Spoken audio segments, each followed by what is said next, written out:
আন্দোলন যেটি 25 বছরে বাংলাদেশ স্বাধীন হয়েছে, কিন্তু 32 বছরে নিরাপদ সড়ককে আমি বাস্তবায়ন করতে পারিনি। আমি যেটুকু জানি,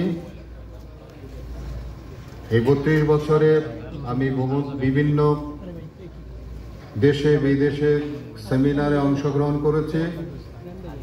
সেই সেমিনারে অংশগ্রহণের মাধ্যমে আমি যেটুকু জানতে পেরেছি সেটি হলো যে সরকারের সহযোগিতা ছাড়া, তাদের সহযোগিতা ছাড়া এটিকে বাস্তবায়ন করা সম্ভব নয়।